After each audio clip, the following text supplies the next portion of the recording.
boom, boom, boom, boom, boom. One of these days I'm going to bring back the theme music, but I want to get right into it because I have the hardest working man in the zone with me right here in the Thunder Zone. Behind me is all of you watching the show, just interacting with me. It's not a backdrop, I promise. What's up? I'm Kev Kellam. Across with me there on the East Coast, the man who holds it down for almost all of our live event coverage.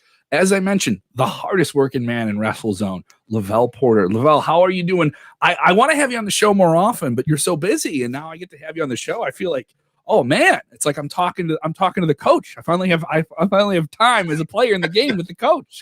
What's up, dude?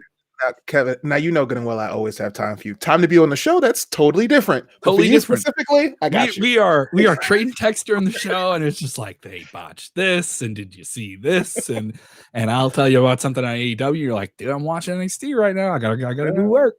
And I'm just like the annoying kid coming over your desk when you're working, asking for candy or something like that. Mr. Porter, you still got sweets over there? Shut up, Kevin. Bugger off, kid. Bugger off. Bugger off, kid. I'm watching my slam story. Slam story. Yeah. We'll get into a lot today. We have NXT Vengeance Day on Valentine's Day. Yes, if you're a wrestling couple, this is great. If you live in a house of mixed pop culture,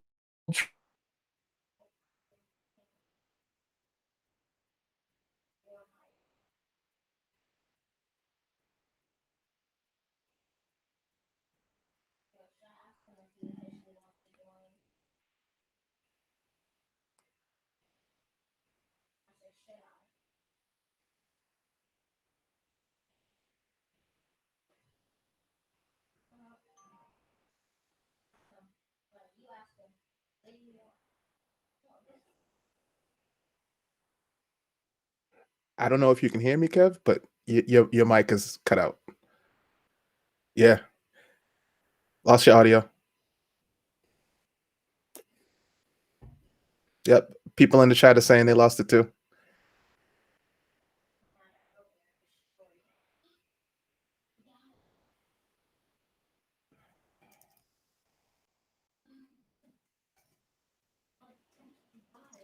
can you hear me? I can hear you now. Could you hear me that whole time, or was that just you? Or I don't know. I don't know what happened there at all. So hopefully we're good. If everyone can hear me, pretty good. Give me a thumbs up if you guys can hear me good. You can hear me, right, Lovell? Now I can. Wonderful. People say they can't hear me. What is going on? Why can they not hear me at all? That makes no sense. You could have been cussing me all types of ways, and I would have had no idea. Son of a bitch. I was trying to arms going, and I was trying to mute and just say, oh, God damn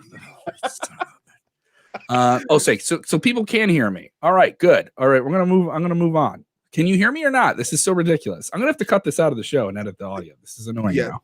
Yes. We can hear you. And yes, good. Moving on.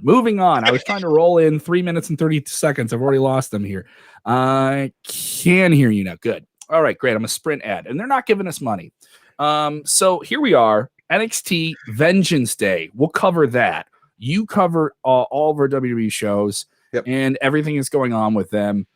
Before we get into Vengeance Day, because you're so in tune with the minute by minute of what they do, what do you think of the move over to Peacock? You're a widespread consumer. You also have your great blog, Black Rabbit. So I mean, you see a lot of pop culture. I'm on the side that I actually think this is a really, really good long-term move by WWE to do this, to get their brand next to everything else that's NBC Universal. I actually totally agree with you.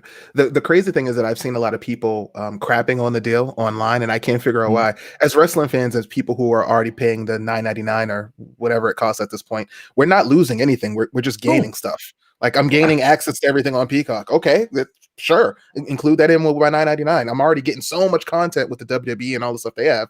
Sure, I'll watch The Office or whatever the heck else they have on there. Why not? Well, that's the point, right? Like, how many people that watch WWE likely watch The Office or maybe follow SNL or want to watch The Tonight Show and are trying to cut the cord, right? This is long-term booking by the major media companies as well, and WWE's on board.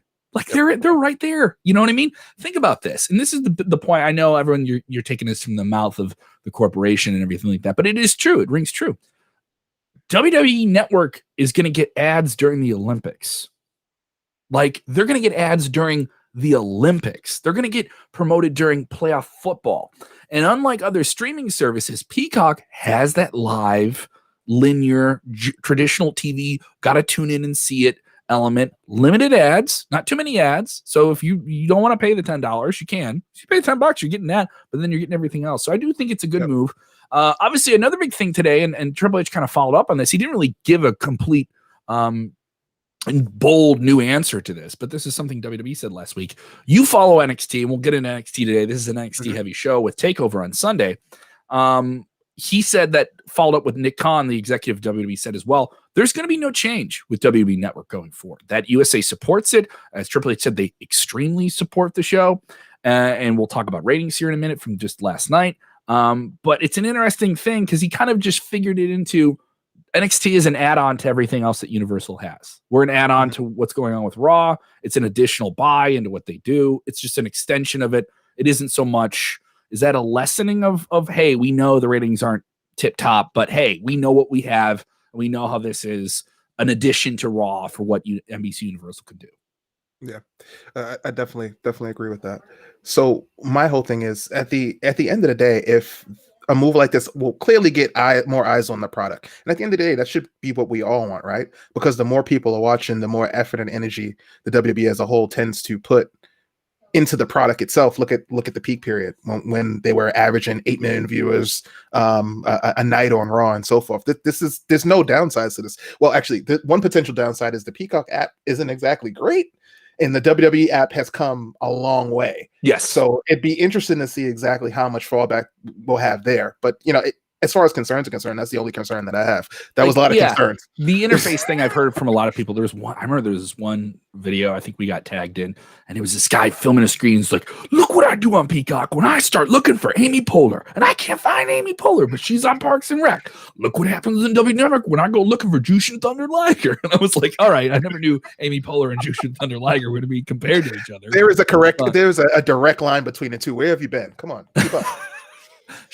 Are you telling me Amy Poehler is Jushin Thunder Liger? Have you seen them? Have you seen them in the same place at the same time? I never have.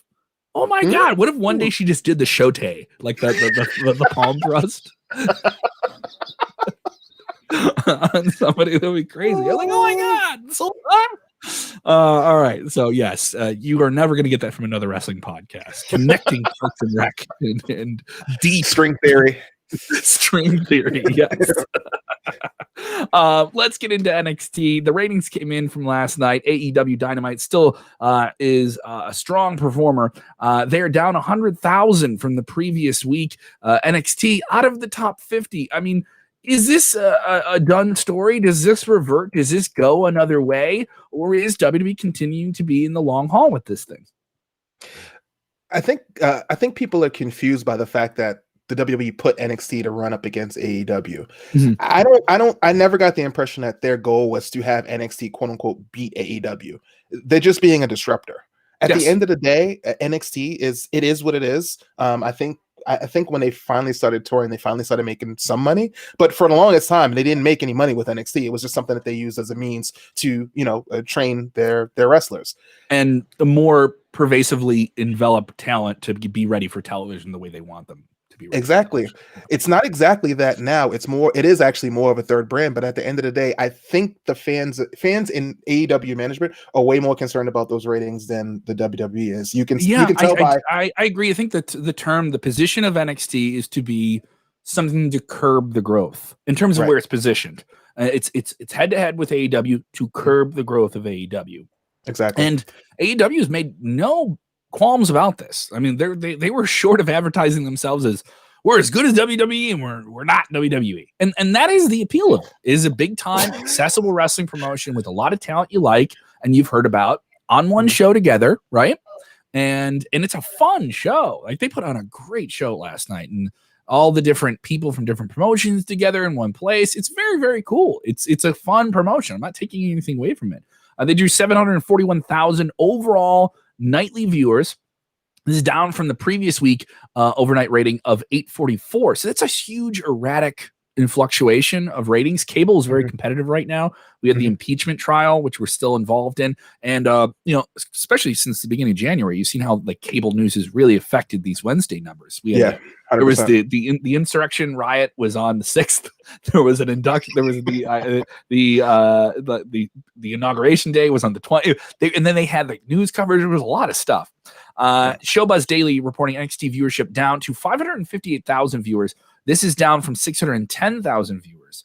It did at 0.12 in the 18 to 49 demographic. It was the number 62 show overall. AEW was number 21. It was down from number 3 last week. So it went from number 3 in the demo. AEW did. They went from number 3 in the demo 1 week to number 21. It's a lot of erratic changes in ratings. Yeah.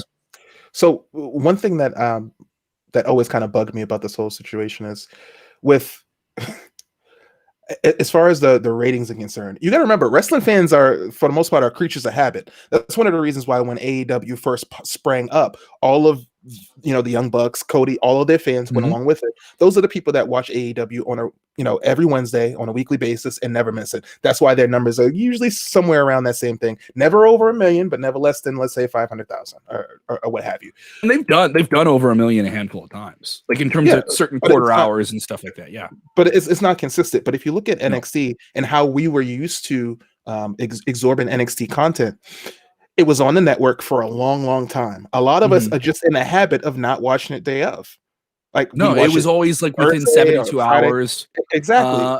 I was always catching it on Thursdays. There's a lot of people I know that love SmackDown because they get to watch it over the weekend.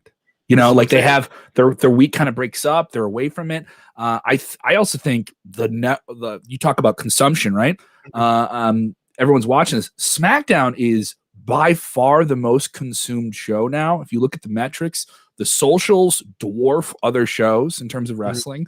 They're in a position right now where they're competing with sports on network TV just because of where the show is and how accessible it is and how media changed completely with the pandemic in terms of more people are at home.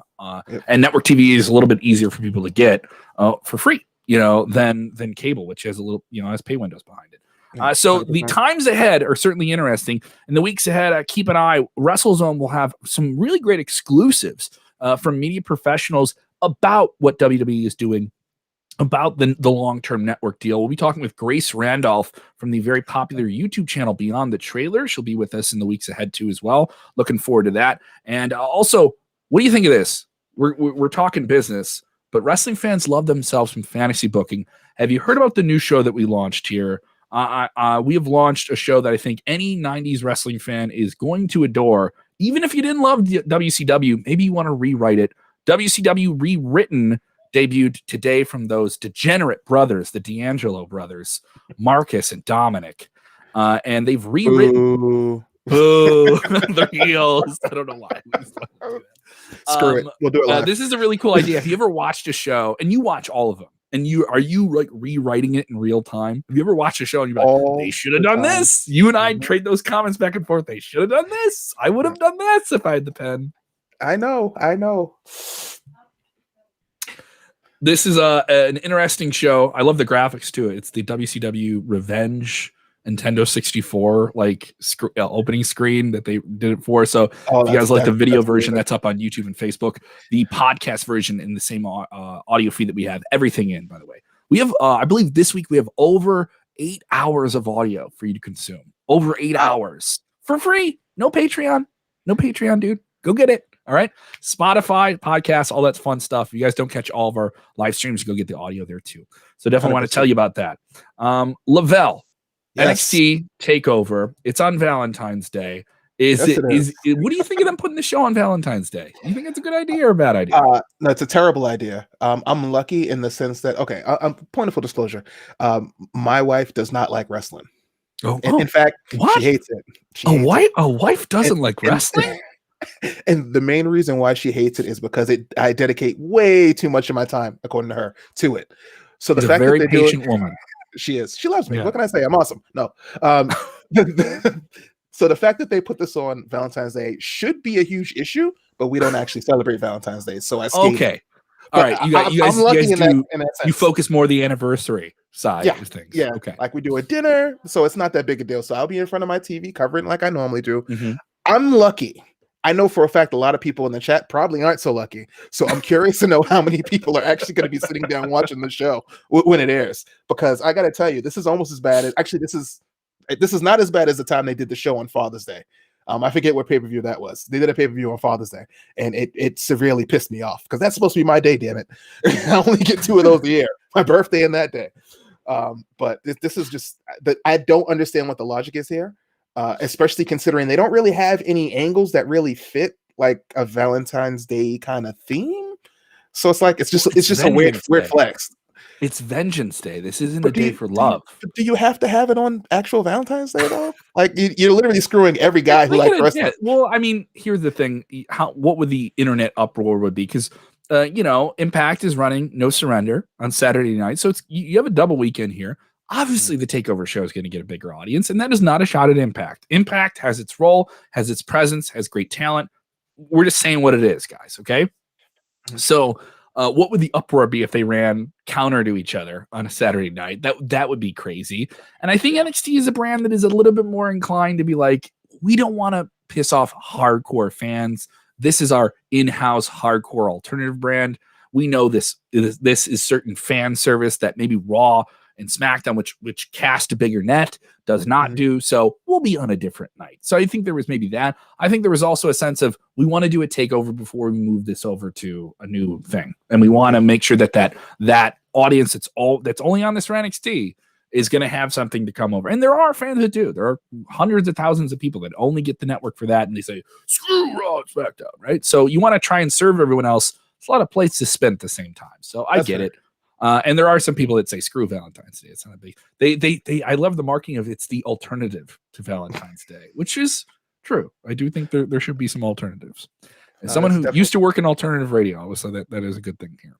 And Nishad Jiwa prominently saying we need Greg the Hammer Valentine's Day. I would be so on board for that. Do I get to wear like the ankle? The shin guard thing too, and just constantly have your elbow out wherever you go. Let's get into the card. I've heard some people be critical of this card and say this isn't the hottest takeover card on paper. On paper, to me, it looks pretty strong. What do you think of it? Well, if you're looking at it, if you split the card in half, there's 2 matches that hardcore NXT fans will obviously be into. But if you're looking at it as a whole, you'd kind of go, eh. And I hate to say it, but it's the 2 Dusty Classic tag title matches. I'm excited for him, but I can see that Joe Q public looking at this like, why is this even happening? It's a little. The card is a bit top heavy. It is. Yeah. I would say it's top heavy, but as we've seen in the past, there's been those takeover cards where this is a hardcore wrestling show, and everyone shows up with their boots on and gets to work a style that we're not going to see on other shows from WWE. And I feel this is, and I agree with Triple H in this, any show on this card could steal it. Any match on the card can steal it. And TakeOver is a brand where that always does feel possible, and it always feels like there's a distinct possibility. There was an NXT TakeOver in Chicago, and I believe they had Pete Dunne versus Tyler Bate, and that was an NXT UK title match. That was a strong match, late added to the card from the UK division across the Atlantic, and that match absolutely stole the show. And what? Wasn't it a match of the year? Yeah, it wasn't. It was 2 or 3 years ago, and I remember that was in Chicago, and I remember I couldn't go to it. I was so aggravated. But yeah, so I look at this card and I think the Dusty Final has been, I think, developed strong, but on paper you think maybe they could have gone with some better teams. GYV, a classic tag team, MSK coming over from Impact. That was a little bit predictable. Which team do you think needs that more? Honestly, considering the fact that the grizzled young veterans have already held gold in NXT, I think that MSK leads a little bit more. To be quite honest with you, I think they need the shine. The grizzled young veterans, they've already had a tag team title reign, albeit in UK. They have many in their future, considering they're one of 2 heel tag teams that are actually in NXT at this point. They'll get the gold. They'll get a shot. I think we should focus on the new young stars. Not to say that Gibson and Drake aren't young, but you get my point. Well, they're grizzled and grizzled. They're grizzled. They're grizzled. So they're not. They are young, but they are indeed grizzled. And also, I have a have a personal stake in that match because Wesley, just a great guy. I interviewed him once for WrestleZone. We kept in touch a little bit on Twitter. He's just an awesome guy. So I want all the nice things to happen to him. You're inclined to him. He won you over because he gave you personal time. That's what happened. Listen, there are certain people in both companies that I had the benefit of interviewing last year for WrestleZone that they just really made an impression on me. He's one of them. So I want him to have all the gold. I want to see him do all the things. So MSK all the way here.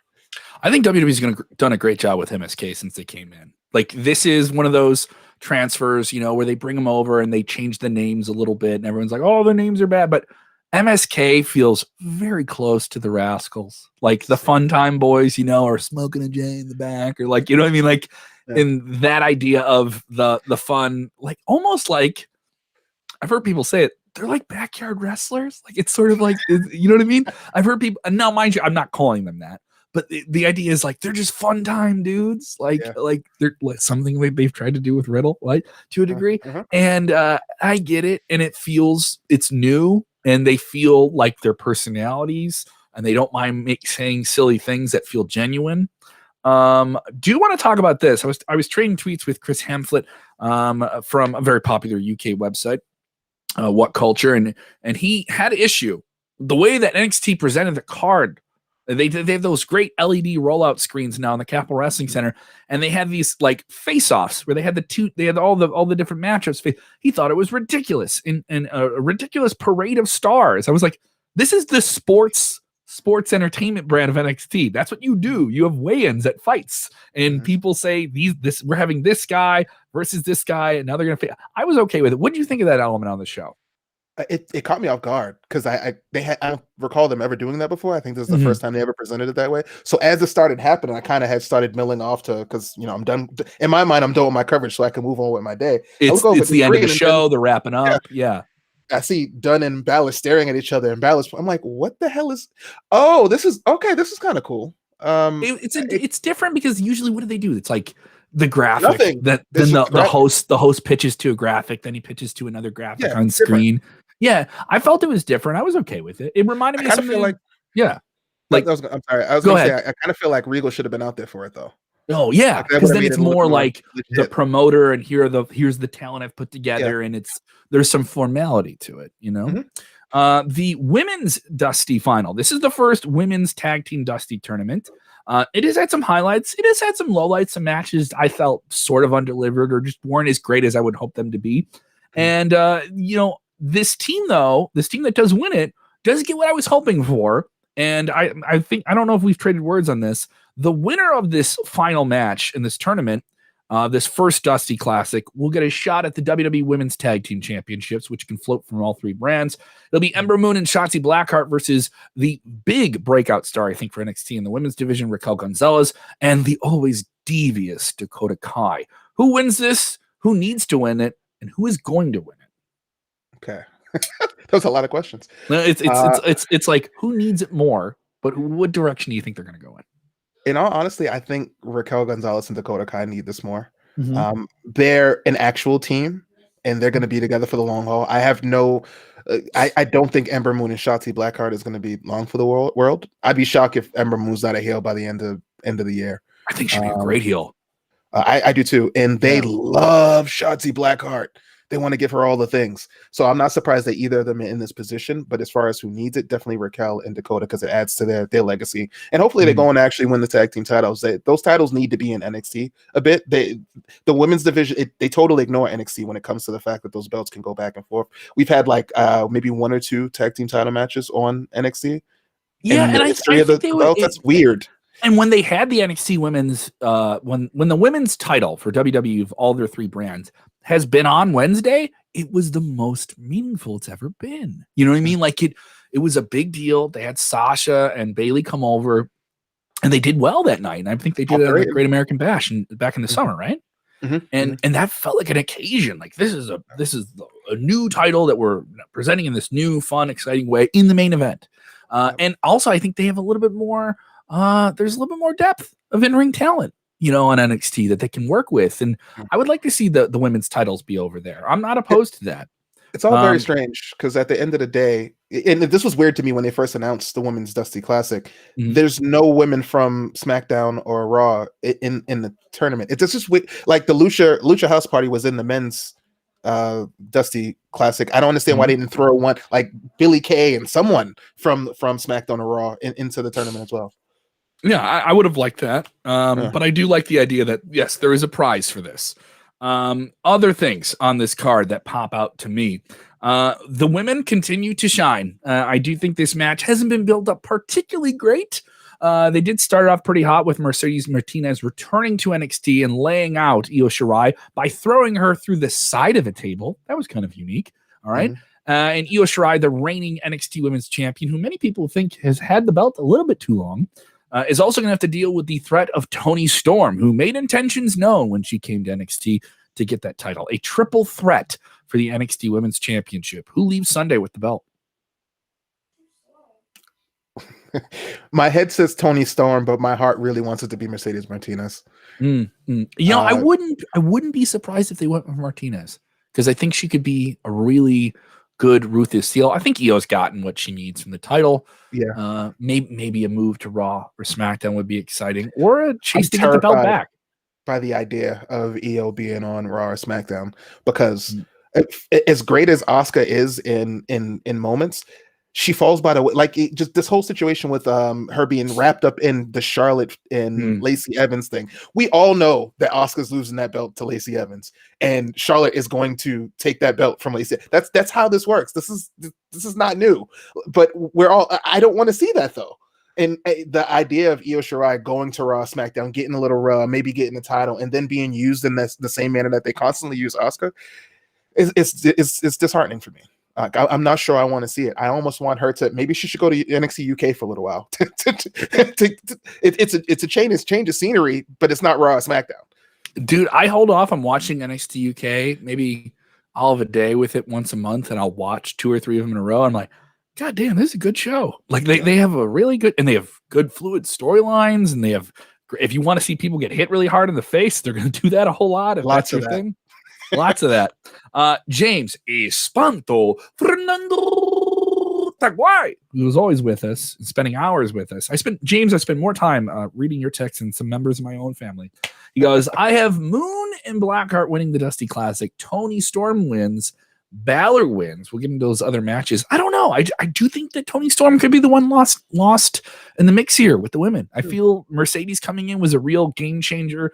Io has had her run. She's got what she needs in the title. I say put it on a veteran and have Mercedes really build someone up as a veteran talent, get someone else ready, and have maybe Raquel go after her and go babyface or something like that. There's a lot of different directions they can go. There's a lot of, I would say, hot coals in the mix, if you will, that could really cook up some fun things for NXT and the women's side. I'm almost more intrigued about the future of the women, because it seems like we already know the direction we're going with the men. You said this was a top-heavy card. We'll get into it here. What's going on with Karrion Kross? Karrion Kross is set to face Santos Escobar, the Cruiserweight champion. Some people think the Cruiserweight champion's been fed to this big beast, the NXT Brock Lesnar that is Karrion Kross. What do you think?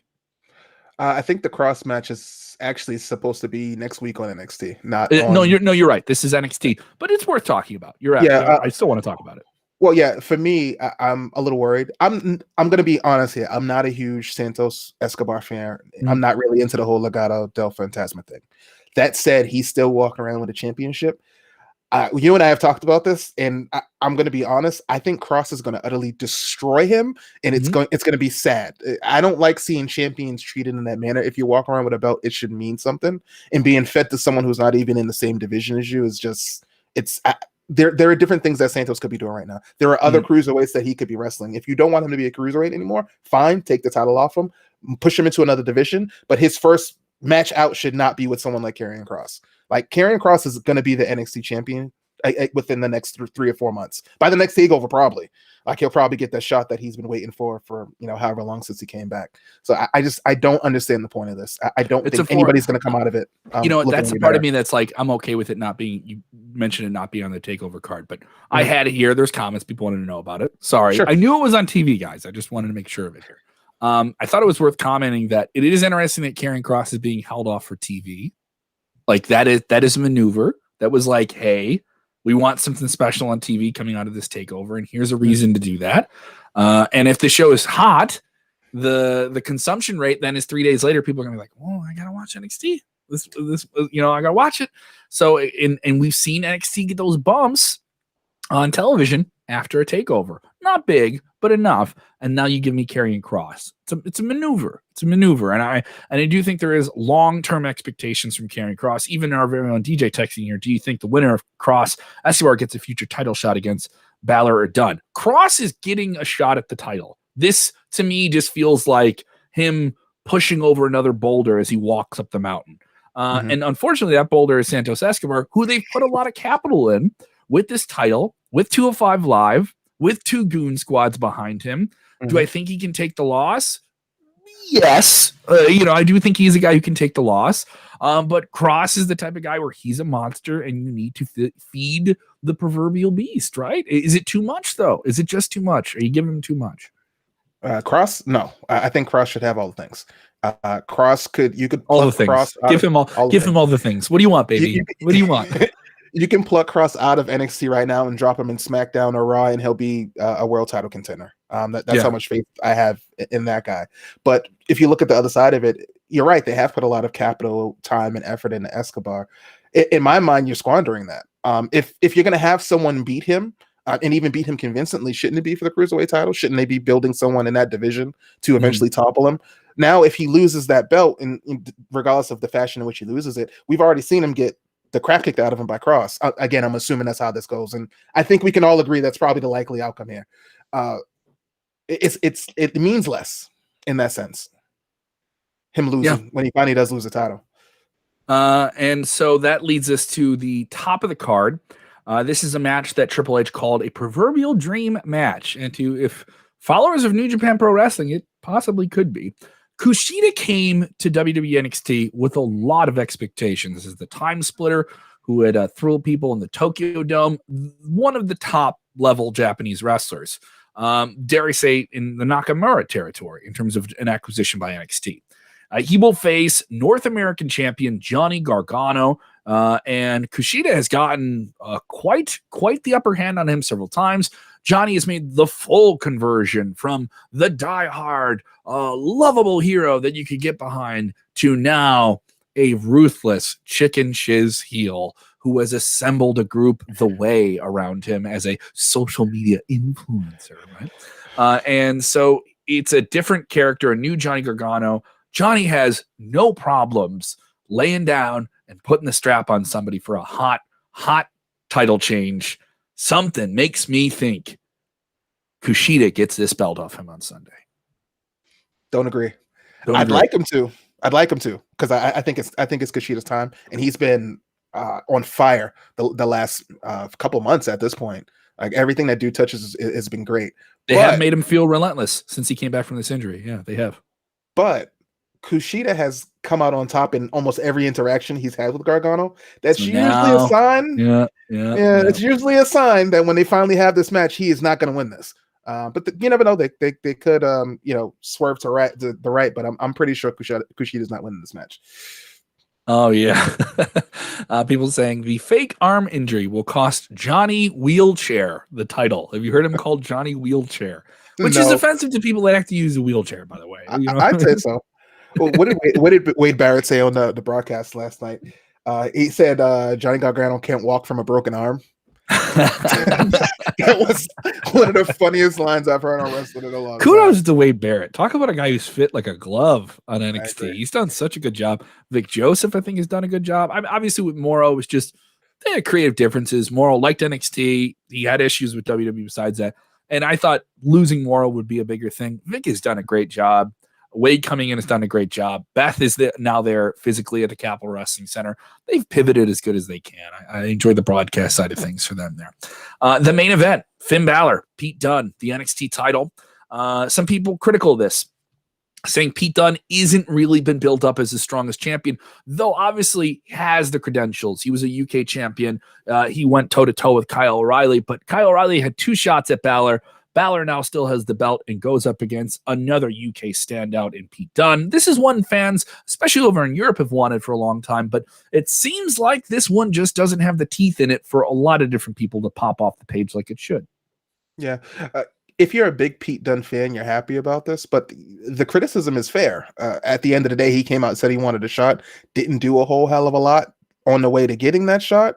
He had a match here. I think they destroyed Adam Cole, or they beat the crap out of the UA, but that's not really enough. There's usually more of a journey to build someone up to being, a credible world championship contender. Especially in NXT, which is so sports focused. It's very, of any wrestling brand on television right now, maybe Ring of Honor, it is the most sports focused brand in terms of you win, you get a title shot, you do this. So this is one that does feel like shenanigans to get somebody into a title. Kind of seems like they just needed to do this, and it's going to be a throwaway. This is going to happen once. There's never going to be there's not going to be any rematches, and that leads me to my prediction of Dunne. I don't think there's any way that Dunne wins this match.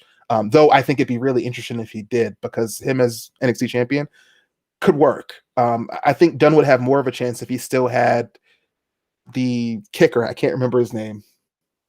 He was with Oni and Birch. Ridge Holland. Ridge Holland. No, the dude. He was the kicker. Indy, what the hell is his name? He kicked Adam Cole's head off his head. Pat McAfee? Yes, I could not remember his name for the life of me. Come on, Lovell. Do you know how much internet heat you just got us? By not knowing the man's name? I couldn't remember his name. I had a brain fart. He hasn't been on TV in weeks. What do you want from me? And he's damn sure is not playing football anymore. But I think having Pat McAfee on the show is a coup. I think he's a great personality. Maybe he has a presence in this. If Pat McAfee wanted to show up and cost someone a world title and then get himself into another situation, that would be it. People think it's carrying. It's going to be. You're observing NXT every week. It's just foregone conclusion. They're doing Cross and Balor, but NXT has had no problem saying, "Oh, you think you're getting this? What about this?" And I think the big "what about this" could be a Pat McAfee, Finn Balor. Hold off. Just speculative. Hold off. Here it comes. Leaning back. Pat McAfee challenging for the NXT Championship against Finn Balor. WrestleMania weekend. Huh. Okay. Want to move the needle? Want to get a guy with a big social media audience on a big social media event? Want to do a match that's just gonna stir the pot, right? Huh? So, one question: is Shaq just not prediction. available? I'm just putting it out there. The pieces came to me. I just reached up into the Thunder Zone and put them down on the table. But my question is Shaq available? Oh, because if he's available, Shaq's special guest referee. You know what I mean? They get on the top rope. He just pushes him off. If you put Shaq in a match, it's working for AEW, right? Yeah, that is working. That is absolutely working. It is the only thing people are talking about with AEW. They're not talking about anything else. They're only talking about the Shaq attack that's coming in March, and when he's going to be there, he's going to do two things in a mixed tag match, and that's it. We went viral. We got our viral moment, and we did our sports entertaining, but we're still your hardcore wrestling show with Shaq attack. I love it. You threw me off because I was not thinking about the Pat McAfee thing, but I was thinking about it in the sense that I feel like if he was in Dunne's corner, legit shot of winning without. So much. If they did, and the thing is that would be a swerve, but there's been no indication that Pat McAfee is going to be part of the show. It is cool though that he has his team, his collective of guys. War Games, I thought, was one of the best shows last year, and it was so good because you had Pat McAfee. You had your proverbial Bobby Heenan in the fray. You had the guy talking up the match from the outside of the match in the match.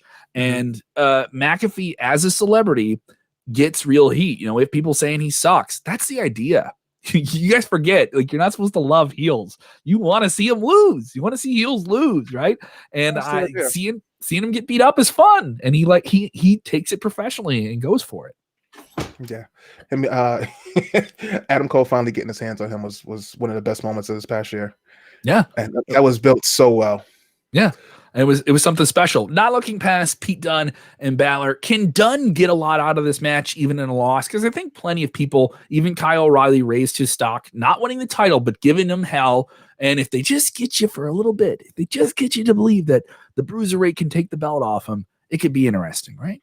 It 100%. It definitely elevates Dunn to a whole new level. He's been at, as much as we love and appreciate the NXT United Kingdom Championship, it's kind of on the same level as maybe like the Intercontinental. It's not really thought of as like a world title. Like, so him having it so long was definitely, it's a big thing. Mhm. But to people who aren't watching that show or, just watch NXT casually, he's just the short guy with the stringy hair. So if he puts on a great show against Balor, which he totally will, we all know that this match is probably going to be a complete banger. It's definitely going to raise his stock. You mentioned Kyle O'Reilly. Look what it did for him. I'm wondering what it's eventually going to do for Karrion Kross. I hate to keep going back to the Kross thing, but that's what I really want here. He just feels like he's the storm cloud hanging over everything in NXT and has 100%. Been since he came back, Yeah. And when that guy walked into NXT, immediately you knew this guy's a big deal. And there's some big possible things here. Jason Michael Campbell brings up this topic, and I already kind of presented a scenario of an NXT match at WrestleMania weekend.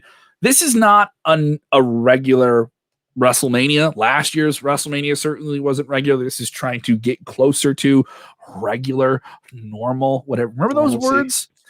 So we're trying to do that. And this came up on the media call today. You can listen to that, by the way, on our YouTube page or Facebook page or a podcast feed. If you guys want to go listen to the Triple H media call that he does with the media, it's all there. He was asked about this. NXT's involvement in WrestleMania. He made no indication of a takeover that week.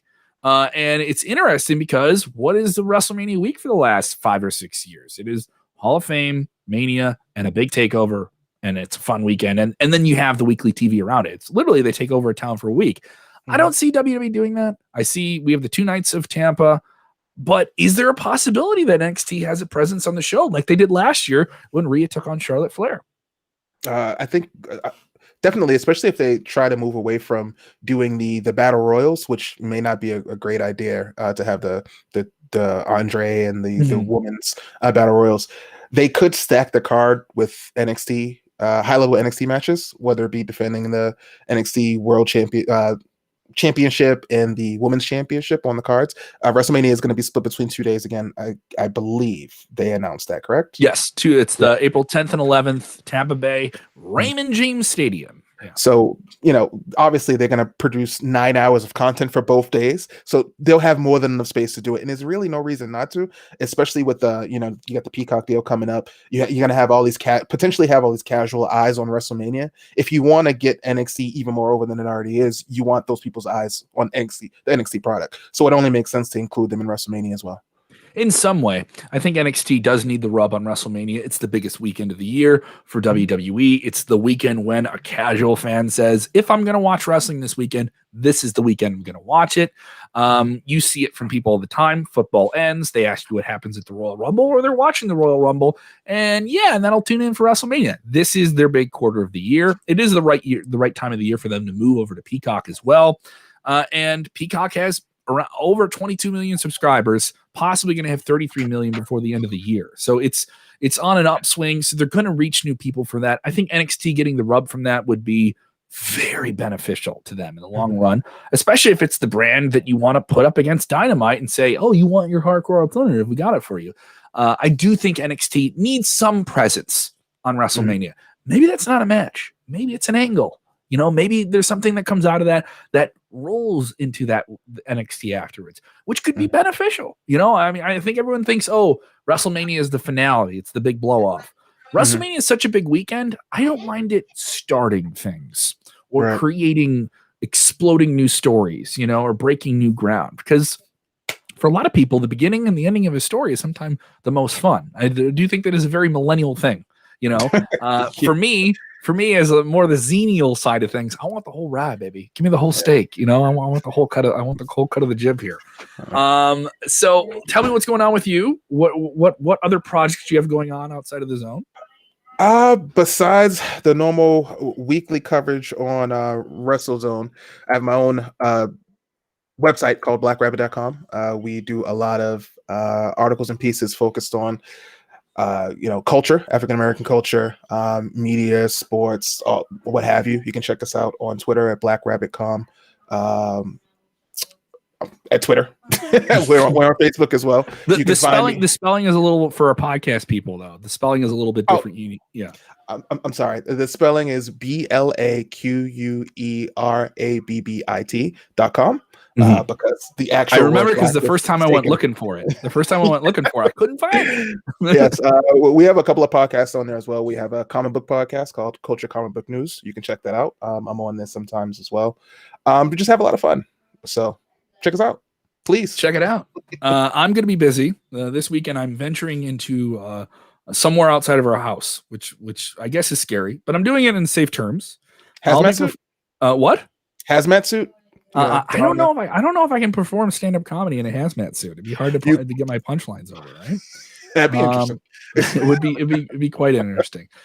Friday and Saturday night, I'm going to be on laughingtap.com. It is a real comedy club in Milwaukee, Wisconsin. They own the club, they own the space, and they're trying to keep going in the best way they can. They will have a limited audience. I'm told 20 people will be at the show. Just 20 people. Okay. So that's still safe, and you can do it in a big enough space and spread everyone out, and everyone wears the mask, do all that safety stuff. Because I know some people say, why are you even doing a show? It's unsafe and all these different things. You're doing it with as much mitigation as you can. I'm also preparing to quarantine after the show, no matter what happens. So before anyone comes at me, I'm just trying to keep a comedy club open. This isn't, I'm doing this for other people. I'm trying to keep a small business open. That's why I'm doing the show. And I'm a small business too. So, all right. So I'm trying to keep the Kev business open as well. You guys can watch the show anywhere in the world. It's Friday night, February 12th at 8 p.m. Central. Saturday night, we just added 2 shows, 8 p.m. Central and 10:15 p.m. Central time. You guys can pay $10. You get to watch me, Jess Spolonsky, and a very, very funny comic, Rena Calm, who I think is a comic you will know in a few years. And you will say, I watched a stream with her a few years ago, Valentine's Day weekend. You want something a little bit closer to a sense of reality? Do it. I will do some wrestling jokes. I've worked on some new wrestling material that I think people will enjoy, and I will do it because I think hopefully some WrestleZone fans will be checking it out. It's laughingtap.com. Go there, buy your ticket. You'll get a private link, and I believe there'll be a 24-hour window for you to watch it. So maybe if you just can't watch it at a certain time, you could start a little bit later. Definitely do that. And if you guys do that, let me know. Shoot me on a tweet at Kev Kellam, and I'll send you something pretty cool in the mail. I'm going to start sending out cards in the mail and fun stuff like that. I'm going to cut a promo. Maybe, and since I'll cut promos on people and all that fun stuff. Well, something, Mean Gene. Something, Mean Gene. I'm so grateful for you. I'm so cream of the crop. Cream of the crop. So thank you so much, Lovell. I got to have you on the show more. We got to get on here and do some more goofy stuff. Listen, I told you we can make this a monthly pay-per-view thing. I think I could definitely squeeze out a coming on the show. Maybe definitely get you in the mix, especially as I mentioned. And you are the hardest working guy on the website. There's so much time that you have dedicated to it. I can hop on and do these shows whenever it works. You are tied to when the shows are on air, and you are turning it over and getting everyone clued in. He is the steak on the plate of WrestleZone right now. And I'm just a sauce. I'm not even a sauce. I'm like maybe salsa that's just there to fill out the table. Anyway. Everybody loves salsa. Come on. Salsa. It's fun to say. Most people just get salsa because they want to say it. That's a Seinfeld joke. All right. So we're quoting Seinfeld. I think it's time to end the show. Once again, give him a follow on Twitter and give me a follow as well. Follow WrestleZone on all the different apps. If you haven't done it already, go ahead and subscribe to the podcast feed. Tons of audio there. Maybe you know someone that's a big podcast person. Turn us on to it. A big thank you to the podcast listeners putting us on the charts this past week in Turkey, Singapore, Saudi Arabia, and the island nation of Cyprus, where we almost got to number 1 on the Apple Sports chart. Almost. All right. Almost. We fell 89 spots. I was happy with that, but we almost did that. So maybe one of these days we will have 5 minutes as number 1 in the island nation of Cyprus. We will take over an entire country. If that happens, we need to get t-shirts made. Dude, dude. Yes, Cyprus Zone, dude. Number one in Cyprus. Number one in Cyprus. All right. Nikolai Volkov for some reason. Yes, and I have yet to meet anyone who listens to the show from Cyprus. I've had no interactions with them. If you guys are listening on the podcast, please reach out. like I want to know who's listening, because apparently there are a lot of you, and I don't know. Hopefully, it isn't just one person saying download like the whole day. But I'm so grateful of it. Thank you guys so much. We're playing the small markets. That's the problem, Lovell. Everyone goes for, they want to take over a continent. No, these little tinies, Trinidad, Tobago. I'm gonna pick it off, like Portugal, Luxembourg. We're gonna go real small, and we just get the chart. That's all I want. Oh god. What's the viewership in Guam? How are we doing? What's Guam? Samoan. We're going for the territories. Yeah, that's what we're going for. We're getting ridiculous. Thank you guys so much for supporting the show. Remember, when watching wrestling, do the most important thing, and that is, even when your wife is angry that you're watching wrestling on Valentine's Day, enjoy wrestling.